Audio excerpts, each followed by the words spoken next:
జమ్మూ కాశ్మీర్ పహల్గామలో 27 మంది పైగా పొట్టన పెట్టుకున్నటువంటి ఉగ్రవాదులపైన ఇప్పటికే భారత సైన్యం నిప్పులు కురిపిస్తున్నటువంటి పరిస్థితి.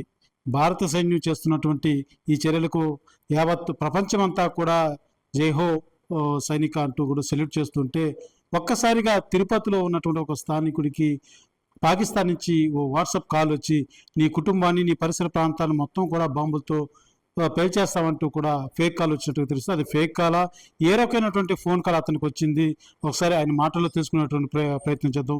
ఎన్ని గంటలకి ఫోన్ కాల్స్ ఇవంతా జరిగింది? సార్, నా పేరు త్రిలోక్ కుమార్. నేను ఎన్జిఓస్ కాలనీ తిరుపతి. నాకు ఈరోజు 10:20 మార్నింగ్ వాట్సాప్ ఆడియో కాల్ వచ్చింది. రావడం, వాళ్ళు ఫోన్ ఎత్తడం, నా పేరు పెట్టి వాళ్ళే అడిగారు. త్రిలోక్ కుమార్ అంటే అవునన్నాను. మా అబ్బాయి పేరు అడిగారు, అవునన్నాను. మీ అబ్బాయి ఇప్పుడు ఎక్కడ ఉన్నారు అన్నట్టు కొంచెం దబాయిచ్చినట్టు అడిగారు. టక్క నేను ఫోన్ చూసుకున్న డిస్ప్లేలో చూస్తే పాకిస్తాన్ ఉంది.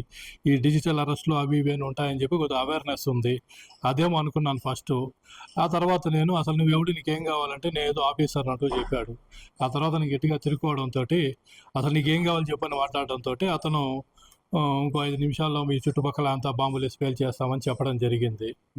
అందుకని చెప్పి నేను కూడా వెంటనే ఇది పాకిస్తాన్ వాళ్ళ చర్య అనే అర్థ విషయం అది. నేను కూడా గట్టిగా చెప్పాను, రే కల్ రాత్ ఆప్గా నో బేచా మేబీ క్యా హువా రే సౌలో గయానా అని చెప్పి నేను కూడా కొంచెం అతనితో గట్టిగానే తిరుక్కొని మాట్లాడాను. కొద్దిగా ఉద్రేకపూరితమైన వాగ్వాదం జరిగింది. ఈ లోపల అతను ఫోన్ కట్ చేశాడు. సరే, ఇదేదో ఫేక్ కాల్ ఆక్తాయి చర్య అనుకునేసి వదిలేసి ఉండేవాడిని. కానీ అతను వరుస పెట్టి కుటుంబ సభ్యుల పేర్లు అందరూ చెప్పడంతో నాకు కొంచెం డౌట్ వేసి, ఎందుకన్నా మంచిది ఇది ముందు మన గవర్నమెంట్కి తెలియజేయాలని చెప్పి 100కి ఫోన్ చేసి వాళ్ళకి వివరాలన్నీ చెప్పడం జరిగింది. వెంటనే నాకు అలిపిరి నుంచి ఎస్ఐ గారు కానీ, సిఐ గారు కానీ, కానిస్టేబుల్ వారు కానీ మొత్తం వచ్చి డీటెయిల్స్ అన్నీ తీసుకొని దర్యాప్తు మొదలు పెడతామని చెప్పారు. ఏం లేదు, ఇప్పుడు మన ఒక యుద్ధంలో ఉన్నాము. ఇలాంటి కాల్స్ ఏదొచ్చినా ఫస్ట్ ఆఫ్ ఆల్ ధైర్యంగా ఉండాలి, భయపడకూడదు. మనకి ఏ సమాచారం దొరికినా వారిని ఇమీడియట్లీ మనం తక్షణమే పోలీస్ శాఖకి, ప్రభుత్వ సంబంధిత శాఖల వారికి అందించి అప్రమత్తంగా ఉండాలనే ఒక అవేర్నెస్ అందరికీ రావాలి అని చెప్పి నేను ఇది అందరి దృష్టికి తీసుకురావడం జరిగింది. ఓ మీడియా మీతో మాట్లాడినప్పుడు ఏదైనా ఇప్పుడు ఆ యొక్క ఏదైతే ఇప్పుడు మనం చూస్తున్న యుద్ధం జరుగుతుంది, ఇప్పటికే పాకిస్తాన్ ఉగ్రవాదుల మీద మన సైన్యం కూడా పోరాడుతున్నటువంటి పరిస్థితి, దానికి సంబంధించి ఏమైనా మీతో ఏమైనా సంభాషించాడా? అలాంటివి ఏం లేదండి, అలాంటివి ఏం సంభవించలేదు. నాకు ఇక్కడ ప్రాబ్లం అంటే ఎక్కడో పాకిస్తాన్లో బాంబు పడింది. తిరుపతి టెంపుల్ సిటీకి మరి బెదిరింపు కాల్ రావడం, పైగా అతను నా కుటుంబ సభ్యుల పేర్లంతా చెప్పడం, ఆంధ్ర పేర్లు చెప్పాడు. అక్కడ నాకు కొంచెం ఫంక్ అయ్యాను. అంటే ఫంక్ అయ్యానంటే నన్ను నా ప్రభుత్వం కాపాడలేదు, నా కుటుంబాన్ని కాపాడలేదన్న భయం లేదు. బట్ దీన్ని కొంచెం గట్టిగా దర్యాప్తు చేస్తే మనకి కొంచెం బాగుంటుందనే ఒక ఉద్దేశంతో అందరికీ చెప్పడం జరిగింది, అందరికీ చెప్పాలని చెప్పి. అంతే తప్ప వాడేదో చేస్తాడన్న భయం కాదు. బట్ జనాలందరికీ కొంచెం ఒక అవేర్నెస్ తీసుకురావాలి, ఒక ధైర్యాన్ని ఇవ్వాలి. పోలీసులకు అయితే మీరు చెప్పారు, పోలీసులు కేసు ఏమైనా నమోదు చేశారు? సార్, నేను చెప్పడం అయితే చెప్పాను. దాన్ని దర్యాప్తు చేసేది అనేది చూసుకుంటారని ఆశిస్తున్నాను. అందుకని నేను రాతపూర్వకంగా పేరు ఏమైనా చెప్పారా? నేను ఈ పాకిస్తాన్ ఇది నా పేరు ఇది అనేసి ఏమన్నా పేరు ప్రస్తావించడం? పేరు ఏం చెప్పలేదు. నేను సంథింగ్ ఆఫీసర్ అంటూ చెప్పాడు.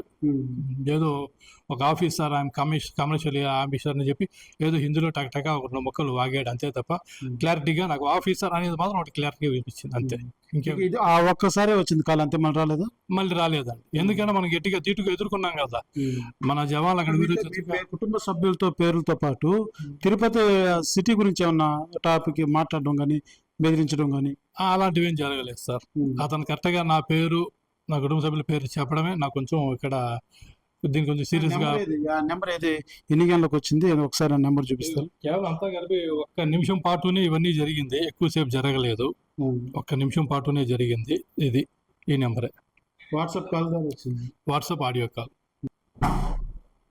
చూస్తున్న ఏదైతే తిరుపతి ఎన్జిఓస్ కాలనీకి సంబంధించినటువంటి త్రిలోక్ కుమార్ ఇతని పేరు, ఇతనికి ఒక వాట్సాప్ కాల్ వచ్చింది. ఆ వాట్సాప్ కాల్ చేసినటువంటి వ్యక్తి నేను పాకిస్తాన్ నుంచి చేస్తున్నాను అంటూ ఇతనితో సంభాషిస్తూనే ఇతని పేరు, అతని కుటుంబ సభ్యులందరి పేరు చెప్పి నువ్వు ఉన్న ప్రాంతాన్ని, నీ చుట్టూ ఉన్నటువంటి ఏరియానంతా కూడా బాంబులతో పేల్చేస్తామంటూ కూడా బెదిరించడం జరిగింది. అయితే ఈ నేపథ్యంలోనే ఇతను కూడా ఎవరైతే త్రిలోక్ కుమార్ కూడా గట్టిగా సమాధానం చెప్పాడు. ఇప్పటికే పాకిస్తాన్ మీద నా ప్రభుత్వం, నా భారతదేశం ఇప్పటికే యుద్ధం ప్రకటించింది, నువ్వేం చేస్తావంటూ కూడా అతను గట్టిగా వాదించడంతో అతను తడబాటై తర్వాత ఫోన్ పెట్టేసినట్టుగా తెలుస్తుంది.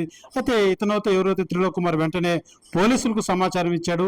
పోలీసు సమాచారం ఇచ్చి ఈ విధంగా నాకు బెదిరింపు కాల్ వచ్చింది అంటూ ఆ నెంబర్ ఏదైతే వచ్చిందో ఆ నెంబర్ చూసి ఇది పాకిస్తాన్ అంటూ కూడా అది ఒక ట్రూ కలర్ లో కూడా పడడంతో ముఖ్యంగా ఇతని కుటుంబ సభ్యుల పేర్లన్నీ కూడా అతను ప్రస్తావించడంతో ఒక ఇంత భయాందోళన కూడా లోనైనటువంటి పరిస్థితి. అది వెంటనే పోలీసులు అయితే ఈ యొక్క కేసు సంబంధించి వివరాలు తీసుకొని పూర్తిగా దర్యాప్తు చేపట్టే దిశగా అయితే పోలీసులు ఉన్నారని చెప్పాలి. ప్రపంచంలో ఏ మూల ఏ క్షణం ఏం జరుగుతుందో వేగంగా తెలుసుకోవడానికి తొలి వెలుగు వాట్సాప్ ఛానల్ని ఫాలో చేయండి.